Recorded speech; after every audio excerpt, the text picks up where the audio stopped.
Nepal has just canceled the 17th International Tibetology Conference in Kathmandu after 4 years of planning, under sustained diplomatic pressure from Beijing. This is not just one canceled event, it's a warning sign. The worst-case scenario is this: political interference crosses a border and shuts down independent scholarship on Tibetan history and culture, right on Tibet's own doorstep. If that becomes normal, Beijing edges closer to a monopoly on how Tibetan studies and Tibetan Buddhism are understood worldwide. The fallout would run deep. First, academic censorship goes cross-border, a precedent where the PRC's domestic laws on ethnic policy start reaching into other sovereign countries, pressuring them to shut down purely scholarly exchange. Second, exiled Tibetan scholars lose one of their last shared platforms to discuss history, human rights, and their community's present reality.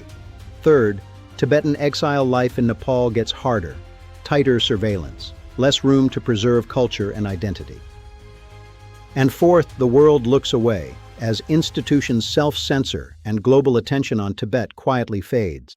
But this isn't a dead end. There's a path through it. We can decentralize academic exchange, move large conferences online, so no single government can be pressured into shutting the whole thing down.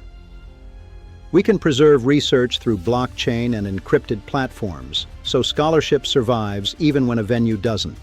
We can push democracies to treat foreign interference in academic freedom as a real policy issue, with consequences for institutions that go along with it. We can carry Tibetan history into podcasts, documentaries, and everyday culture, so it doesn't depend on official platforms at all. And we can fight for exiled Tibetans' legal status in South Asia, so their presence there stands on firmer ground. One canceled conference doesn't have to be the end of the story. Please share this. I'll see you next week.